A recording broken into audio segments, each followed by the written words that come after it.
Vamos a buscar entonces el libro de Hebreos, capítulo 6, versos del 9 al 12. Vamos a estar leyendo. Vamos a leer y dice: pero en cuanto a nosotros, amados, aunque hablemos de esta manera, estamos persuadidos de las cosas que son mejores y que pertenecen a la salvación. Porque Dios no es injusto como para olvidarse de nuestras obras y del amor que habéis mostrado hacia su nombre, habiendo servido y sirviendo aún a los santos. Pero deseamos que cada uno de vosotros muestre la misma solicitud hasta el fin, para alcanzar la plena seguridad de la esperanza, a fin de que no seáis perezosos, sino imitadores de lo que mediante la fe y la paciencia heredan las promesas. El título que hoy queremos es hacer una pregunta reflexiva al pasaje y a nosotros mismos. ¿Por qué debes de estar seguro? ¿Por qué debes de estar seguro? Miren, introduciendo todo esto y viendo la prédica del domingo pasado, vimos que en la iglesia va a haber personas o hay personas que se creen que están salvas, que son salvas y creen ellos que sí lo son, pero no han profundizado ni solamente han gustado a Cristo, pero no se han comido a Cristo, no han creído a Cristo, no han confiado en Cristo.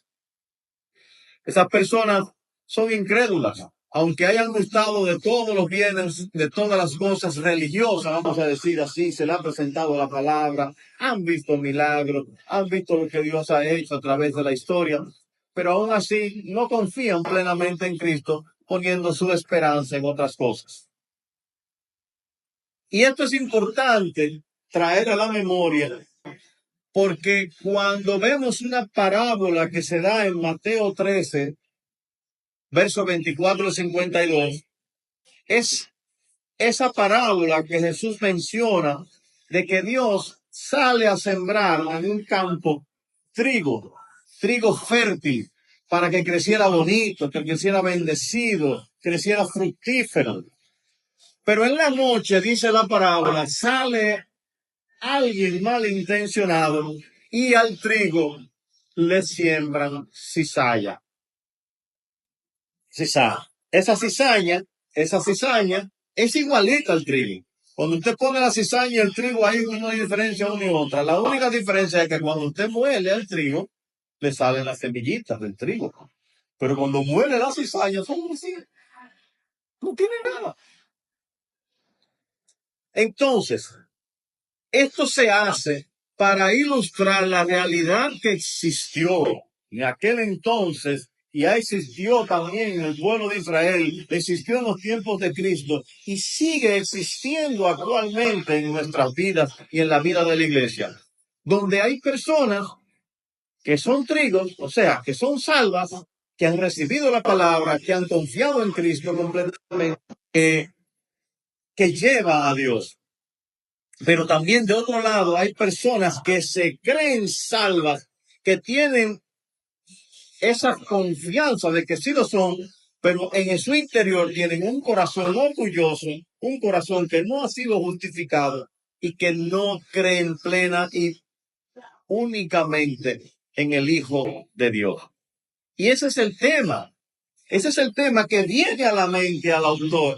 Y es el tema que él está preocupando con estos destinatarios que son los hebreos, pero también a nosotros nos llega esto y por ende entonces esa es la preocupación que a través del autor, el Espíritu Santo, está mostrando en esta carta, porque él sabe en ese momento cuando él escribe, él conocía a muchos de esos creyentes y saben que muchas de esos creyentes son salvos. Y también conoce que hay personas dentro de eso, igual que ahora en la iglesia, personas que sí saben y conocen o creen en Jesús, pero no profundizan en una relación con él. Dice Santiago que tú crees que Dios existe. Muy bien, los demonios también creen. O sea que no es nada más creer. es ir más allá de esa creencia a una relación personal con Él. Muchos de ellos habían probado a Cristo, pero no lo habían digerido totalmente. Pero luego el escritor pasa ahora de la advertencia que dimos o expresamos el domingo pasado de que cuídate de que no hayas gustado, hayas visto todo lo que concierne a la fe, a la religión y a todo lo demás, pero no estés salvo porque no hayas hecho una relación personal. Esa es la advertencia del domingo pasado, pero ahora él pasa y cambia de ánimo y le da una exhortación a una cosa que llamamos la perseverancia. La perseverancia, la diligencia y la preocupación de ustedes en el crecimiento de una relación con Cristo. Si yo le hubiese dicho a mi esposa hace 30 años, cásate conmigo desde el primer día que la conocí, ella me va a decir, yo te conozco, pero yo no sé. No, yo no sé cuáles son tus intenciones verdaderas. Pero luego de 2 o 3 meses hablando, nos metemos en amores. Luego de 6 años de relación, conociéndolo más profundo y más internamente, ella me da el sí cuando ya yo hago esa propuesta. Y eso es lo que el autor quiere llevar. Óigame, él quiere que tú veas las cosas bonitas, grandiosas, preciosas de Cristo, mostrando que estas cosas son mucho más mejores a que tú tengas una tendencia a apostatar y alejarte de ella. O sea, si yo le digo a ti que vas a vivir en una casa donde hay todo tipo de comida, aire acondicionado, una piscina, todos los juegos para los muchachos, tú te vas a decir que no vas a vivir ahí. ¿Dónde vive? Y además de eso no vas a pagar nada. Gratis esa casa. ¿Qué vas a decir? Dígame dónde que está para no darme ahora mismo. Porque también él tiene los muebles y tiene todos los ajuaros. Usted no tiene que poner nada más que su presencia. Entonces, él quiere mostrar todas esas cosas que puedan dominar tu corazón y quitarte de tu cabeza, apartarte de esas cosas que son buenas por un placer momentáneo, por una situación de felicidad que puede irse en 2 minutos. Como Esaú, que por un placer momentáneo de comida vendió su bendición de primogénito. Prefirió hartarse, estar lleno por una hora, en vez de comer una comida permanente que era la relación con Dios. Estas son cosas mejores para que no apostaten. Estas son cosas que acompañan la salvación y refiriéndose a una salvación plena que incluye que crecimiento y santificación. El autor Farrar lo traduce de esta manera y lo cito. Son cosas que son similares a la salvación, próximo a la salvación, unidas a la salvación. Son cosas que quienes preservan en mantener esa verdadera religión, esa salvación está segura y se mantendrá por siempre. Y esa salvación mostrará un trabajo en amor al nombre de Dios y un amor a los santos, a los prójimos, en el servicio cristiano, que es nuestra mejor defensa de lo que es el cristianismo. Ahora bien, la pregunta que nos resulta de todo esto en el texto del Hebreo es, ¿por qué es que el autor bíblico incluye a los cristianos en la exhortación? ¿Por qué nos llaman a cuestionarnos siempre y a preguntarnos si en verdad somos salvos o no? ¿Por qué se nos habla de que si somos abandonados, que si abandonamos a Cristo, no seremos salvos? Mire, por un lado, al que no es creyente, eso es obvio, que no va a creer en Cristo, no le va a interesar a Cristo, o lo que llamamos la cizaña. Ellos no son salvos y los exhorta ¿para qué? Bueno, a los no creyentes se exhorta para que vean a Cristo. Pero al creyente, ¿cómo le aprovecha esto? ¿Cómo le aprovecha que nos den tantas advertencias? No es para que tengas duda de tu salvación o no. Lo que quiere el autor es que tengas una certeza cada día más y más, una convicción mayor. ¿Será verdad que Hans está enamorado de mí? Dice mi esposa, déjame ver, déjame confirmarlo día a día. Esa certeza de la seguridad que tengo en un ancla que es más preciosa que cualquier cosa de este mundo. Y esa ancla es Cristo. Es para que, como dice el autor en el texto que leímos, tenga una plena certeza. ¿Qué es lo que tú tienes en la mano? Asegúralo, gózatelo, digiérelo. Esa es la plena certeza de esperanza. Esto es posible si te examinas día a día. Vas a ver que no puedes confiar en tu fuerza, sino en la fuerza de Dios para preservar en la batalla, en tu santificación y heredar los reinos de los cielos. Entonces, esta exhortación al trigo, a los que son salvos, es para que te des cuenta de que tú eres salvo. Cuando tú confirmas que alguien de verdad te está diciendo eso y tú confirmas que sí, que está enamorado de ti, tu pareja, tu esposo, es lo que dice, tú vas a estar todavía mucho más enamorado de él. Enamórate de Cristo. Ve que tú eres salvo, pero busca más sobre eso que te sostiene y esa esperanza que te va a dar conocer cada día más lo que es Cristo. Pero también te da una responsabilidad, porque si ya tú sabes que eres salvo y día a día tú vas conociendo que sí, que sí, que sí, que sí, más certeza, es para que te comportes como que tú eres salvo. Te comportes como un verdadero hijo de Dios. Para eso es que se te exhorta desde aquí. Para que busques más de Cristo. Confirme la esperanza en que es tu ancla de salvación y te comportes a la altura de lo que eres. Entonces, ¿qué pregunta le hacemos al texto para nosotros poderlo desarrollar? ¿Qué nos enseña este texto acerca de mi seguridad en Dios? Bueno, el autor nos da dos razones fundamentales en las que él desea mostrarnos que debes de estar seguro en Dios. Lo primero que él dice es que tiene confianza. Y lo segundo que él dice que tiene plena esperanza. Confianza y plena esperanza. Esas son las dos cosas que nos mostraremos y en las cuales vamos a caminar. Y vamos a ver, confianza. ¿Por qué él dice tengo confianza?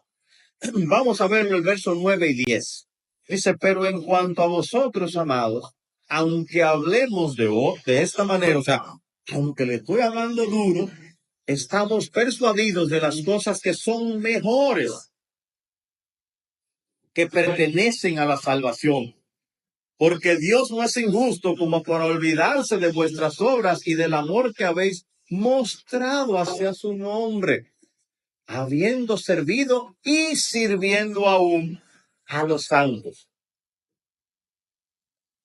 Esta es la primera vez en esta carta que aparece un calificativo cuando él expresa o escribe a los remitentes de la carta, a la persona que le está escribiendo y por extensión hacia nosotros. ¿Saben cuál es ese calificativo que aparece ahí por primera vez? Amados. Él le dio fuego en los primeros versículos del capítulo 6 diciendo, óyeme, si tú te separas de Cristo, tú eres una apóstata, tú nunca tenías una fe. Y le está dando duro a ellos aquí. pero le dice amados. ¿Y por qué le dice amados? Porque a él le importan ellos. Los he regañado, sí, muy fuerte, sí, pero ahora lo trata y muestra su ternura. Una ternura y un amor y un afecto hacia las personas a quien le está escribiendo. Y es importante porque en el contexto, él le había dado una corrección, pero ahora además muestra que no simplemente son hermanos, sino que son amados porque él ama a ellos. Ellos se aman entre sí y nos amamos entre sí y él siente ese amor hacia ellos porque reflejan ¿qué? El amor de Dios. Él está reflejando el amor de Dios hacia esa congregación. Y hoy lo estamos expresando hacia ustedes. Él le dice amado, o sea, sí, con amor te he regañado, yo te amo y por eso te estoy exhortando. Estoy amándolo porque Dios nos ha amado primero. Y luego entonces el autor viene y expresa lo siguiente, expresa algo y dice, estoy plenamente convencido. En otras palabras, él lo que está diciendo aquí, estoy consciente de que ustedes, hermanos, son salvos. Aunque le he hablado duro, los amo porque ustedes son salvos. Son amados hermanos y sé y estoy convencido de que debes de estar seguro, porque si tú estás amando a Dios, amando a tu prójimo y amándonos entre nosotros, es muy difícil que ustedes sean apóstatas. Es muy difícil que se aparten. Pero ¿de qué él está convencido? ¿Por qué él está convencido de esas bendiciones? Bueno, él añade por las cosas que son de la salvación.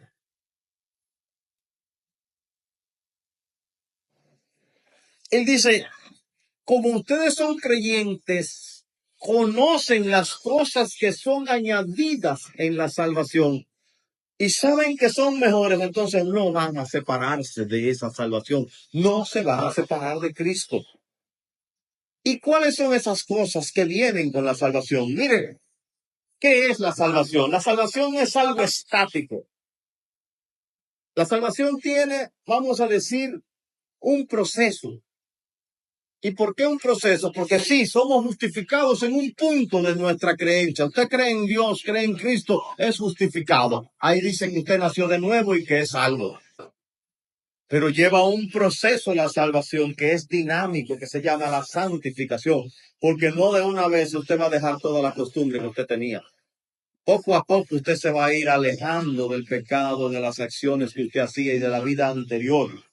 Porque cada vez más que usted se empapa de las escrituras y va conociendo a Cristo, usted va amando. Es igual que una relación de noviazgo que va creciendo con el tiempo hasta que usted se casa con esa persona y forma una familia. Usted está unido a Cristo, pero usted va conociéndolo y va entendiendo esas cosas. ¿Y cuáles son esas cosas que ellos conocían?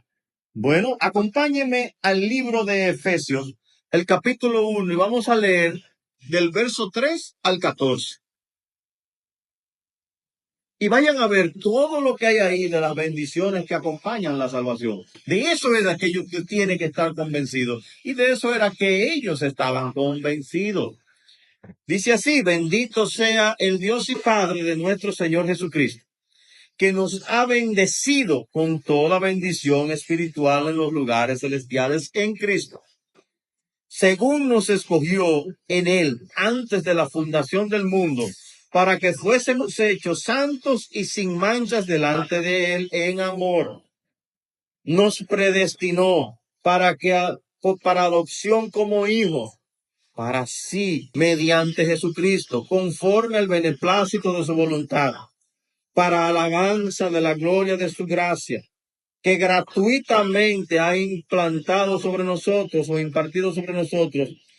En él tenemos redención mediante su sangre, el perdón de nuestros pecados según las riquezas de su gracia, que ha hecho abundar para con nosotros en toda sabiduría y discernimiento, nos dio a conocer el misterio de su voluntad según el beneplácito que se propuso en él, con miras a una buena administración en él, en el cumplimiento de los tiempos, es decir, de reunir todas las cosas en Cristo, tanto las que están en los cielos como las que están en la tierra. En él también hemos obtenido herencia, habiendo sido predestinados según el propósito de aquel que obra todas las cosas conforme al consejo de su voluntad, a fin de que nosotros que fuimos los primeros en esperar en Cristo, seamos para alabanza de su gloria. En él también vosotros, después de escuchar el evangelio de la verdad, el evangelio de vuestra salvación, y habiendo creído, fuisteis sellados en él con el Espíritu Santo de la promesa, que nos es dado como garantía en nuestra herencia, con miras a la redención de la posesión adquirida en Dios para alabanza de su gloria. Todo eso es lo que a él está persuadido de que ellos conocen todas esas cosas que vienen con la salvación. Y si todas esas cosas, mira, somos hijos, somos herederos, somos bendecidos, somos limpios, estamos en Dios, tenemos paz para con Dios. Si tú conoces todas estas cosas, es lo que dice el libro de Hebreos, te vas a apartar de esas bendiciones.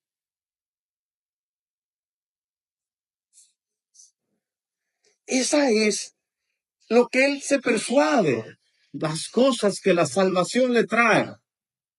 Por eso él dice, estoy seguro, plenamente convencido, plenamente seguro de que ustedes no van a apostatar. Porque si ustedes conocen las cosas que vienen con la salvación, no la van a cambiar por caramelito, no van a cambiar oro por espejitos. Pero hay otra cosa también que él menciona aquí, y es lo que vemos en el versículo 10. Mire lo que dice.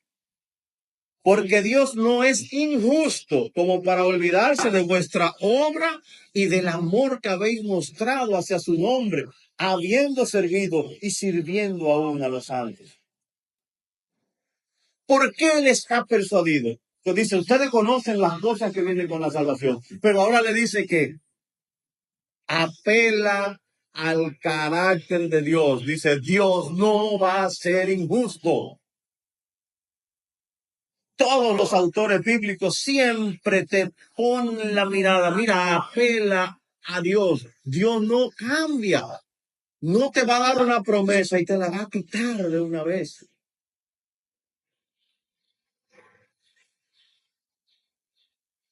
Cosas que vienen con la salvación. Todas las bendiciones en Cristo. En lugares celestiales.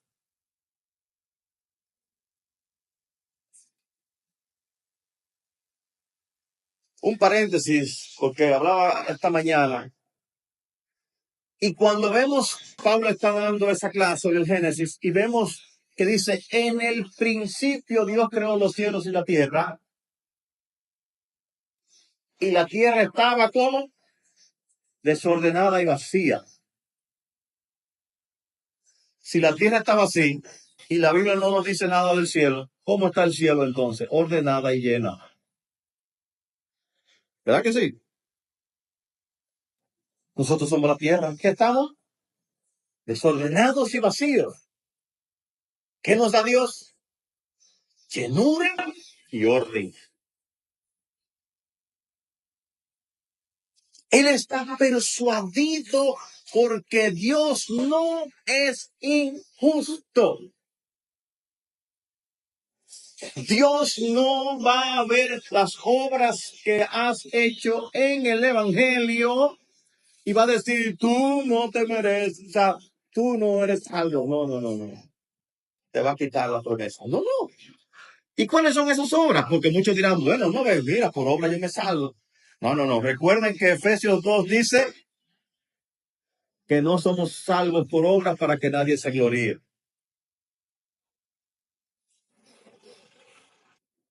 Entonces, si Dios no es injusto, y dice el número 23:19, Dios no es hombre para que mienta, ni hijo de hombre para que se arrepienta, lo ha dicho él, no lo hará, ha hablado y no cumplirá.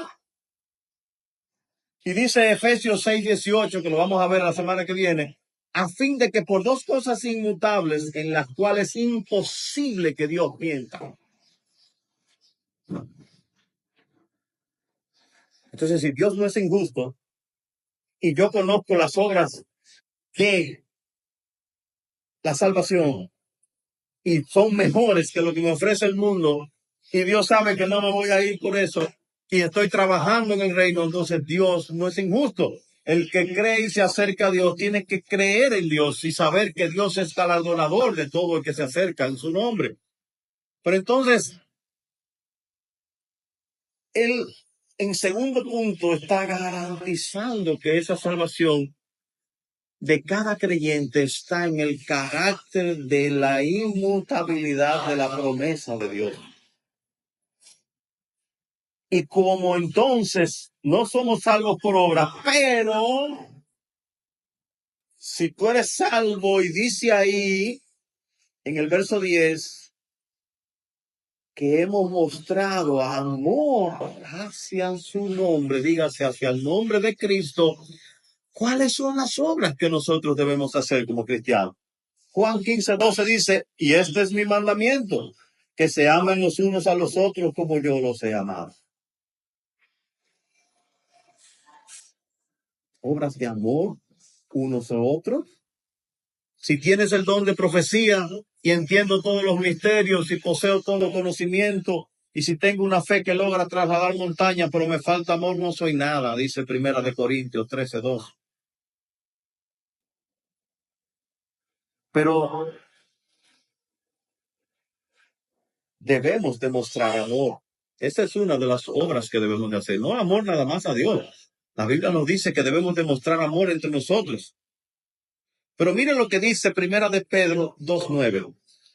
Pero ustedes son linajes escogidos, real sacerdocio, nación santa, pueblo que pertenece a Dios, para que proclamen las obras maravillosas de aquel que los llamó de las tinieblas a la luz.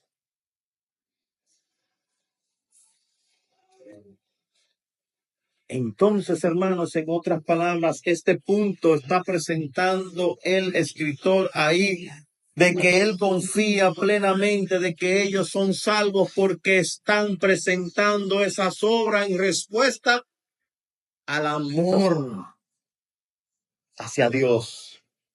Dios nos ha amado y nosotros respondemos con amor. Él le dice, ustedes y yo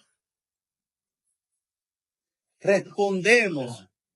Si yo conozco a alguien y me dice, mire, Juan es un hipócrita, y yo sé que Juan no es hipócrita, que es un muchacho responsable, y te dicen, Juan es irresponsable, dice, no es de ese Juan que tú estás hablando. Yo conozco a Juan muy bien. Juan es un muchacho muy responsable.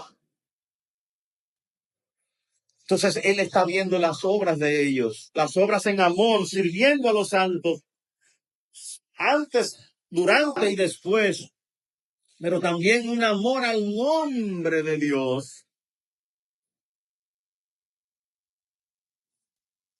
Juan 14:15 dice, si me amas, guarda mis mandamientos.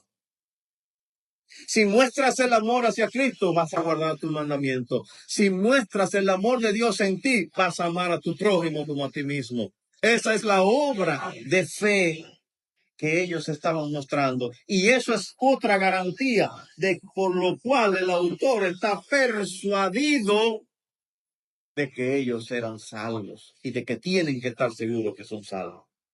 El otro punto que él expresa entonces se ve en el versículo 11 y 12 es la esperanza. La esperanza. Dice así, pero deseamos que cada uno de vosotros muestre la misma solicitud hasta el fin, para alcanzar la plena seguridad de la esperanza, a fin de que no seáis perezosos, sino imitadores de lo que mediante la fe y la paciencia heredan las promesas. Este es su deseo de él. ¿Por qué nos regaña? ¿Por qué le escribe? ¿Por qué lo estamos predicando hoy a ustedes y a mí mismo?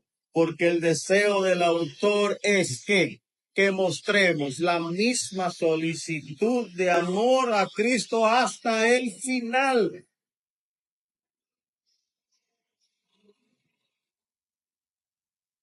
Su motivación de exhortarles, de regañarles, de su deseo profundo. Él dice, tengo un deseo en el corazón.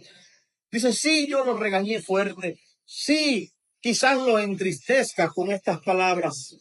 Pero mi fundamento es que quiero que todos los que son salvos muestren esa solicitud, que crean en las promesas de Dios y se aferren a ellas, mostrando una solicitud de apego y de amor hacia Cristo.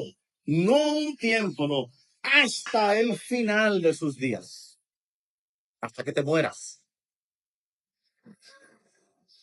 Él no se sentirá bien o no se sentía bien, ni tampoco nosotros nos vamos a sentir bien si de aquí se salva nada más el 10% o el 20% o el 90%. No, no, no. Él tiene un apego y una profunda convicción y amor y deseo de que el 100% de su audiencia se salve. Y esa es nuestra solicitud hoy a Dios aquí. Él quiere que todo ese trigo sembrado llegue a ser trigo y no se convierta en cizaña. Y es por esto que Él desea, es por esto que Él exhorta, es por esto que Él imparte, que si algunos de vosotros andan desanimados y en pecados y desviados, le solicitemos otra vez, le prediquemos a Cristo y lo llevemos y lo arranquemos de la faz del infierno. Ilustro.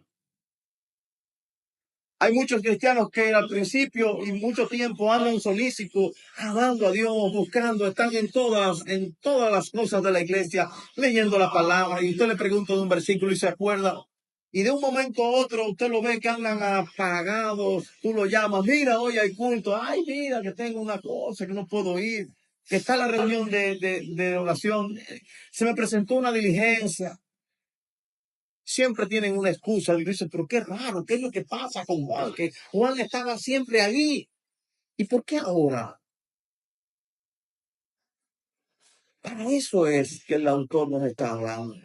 Para que vayamos a ese y le prediquemos el evangelio de nuevo. Y lo arranquemos, como dice Judas, de las manos del infierno, a través de la fe. Y si no es salvo, que se entregue a Cristo. Mostrarle que la salvación de Cristo es mucho mejor que lo que este mundo te expresa. Él expresa estas palabras aquí, el autor. Ten certeza de tu esperanza. Certeza de tu esperanza. La esperanza en las promesas de Dios nos lleva a la perseverancia.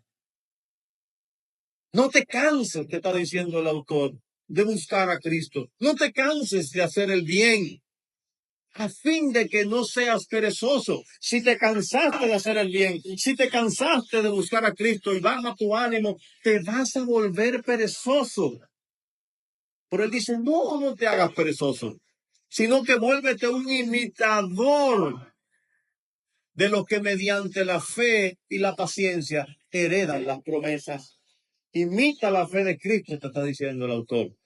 Imita a aquellos que no se cansaron de hacer el bien, que no se cansaron de proclamar las promesas de Dios, que no se cansaron de abundar y de decir las bendiciones que vienen a través de la fe en Cristo.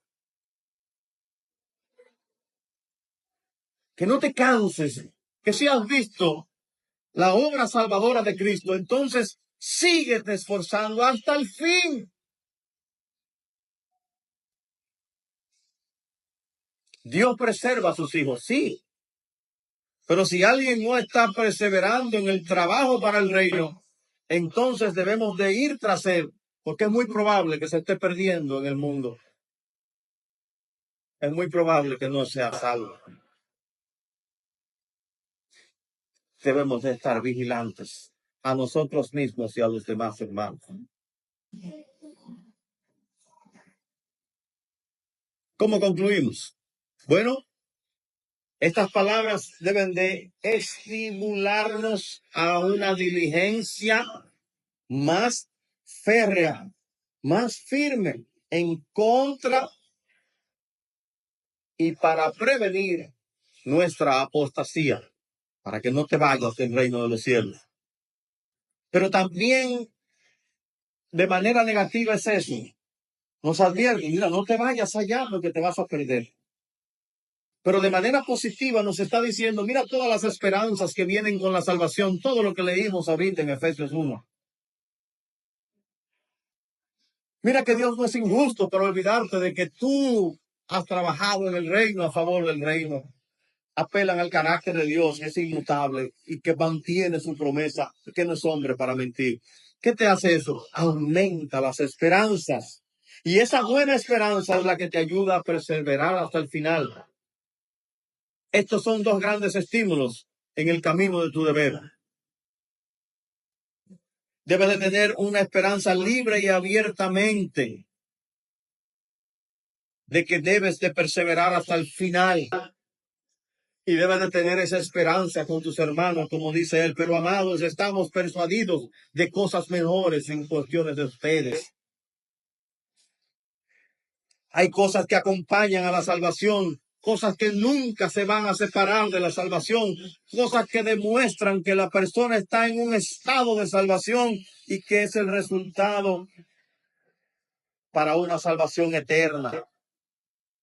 Cosas que acompañan a la salvación que son mejores que cualquier hipócrita cosa que te pueda ofertar la apostasía y alejarte de Dios. Son mejores en su naturaleza esas cosas de la salvación y que en sus resultados.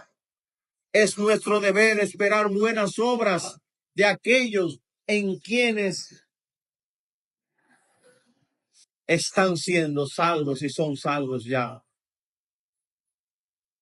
Los ministros a veces deben de hablar a modo de advertencia a aquellos cuya salvación tiene buenas esperanzas y quienes albergan buenas esperanzas en cuanto a su salvación eterna deberían considerar seriamente la fatal decepción que sería si no alcanzaran esa esperanza y esa salvación.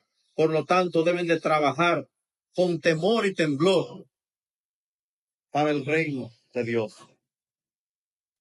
Porque si usted dice que es salvo y sigue trabajando para el mundo en el sentido de seguir pecando y seguir ahí como un hijo del diablo, entonces usted no está mostrando sus frutos. Y los argumentos para el estímulo, para que prosigamos el camino, son que Dios no es injusto para olvidarse de las obras que has hecho, de las obras que has forjado en gratitud hacia su amor. No para que te salves, sino como respuesta de tu salvación, debes demostrar una gratitud.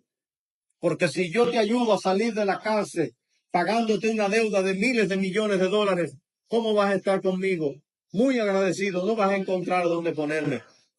Pues si Dios te dio una salvación tan grande, debes de estar agradecido con Él y trabajar con Él para que la gente vea que Cristo puede salvar y seguirá salvándote y mantener esa salvación, dándote el beneplácito y el sello personal del Espíritu Santo para sostenerte en ella. Sigan los ejemplos de todos los que nos preceden. Vean a aquellos grandes hombres de la fe, inspirados en el amor a Dios, todo lo que hicieron. Sigan creyendo, porque el camino por el cual obtuvieron la fe y la paciencia es la gracia de Dios.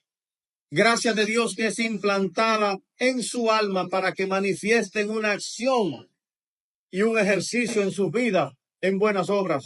Obras de amor que glorifiquen a Dios y obras de amor hacia tu pueblo, que a tus similares.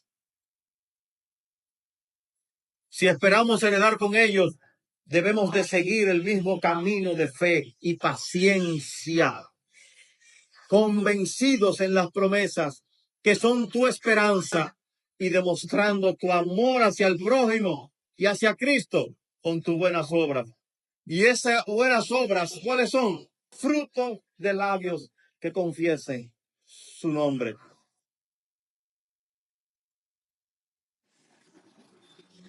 Debes de estar seguro, hermanos, de que eres salvo, pero debes de demostrar con tus obras que en verdad tú amas a Dios de manera desinteresada y en amor. Que Dios bendiga su palabra.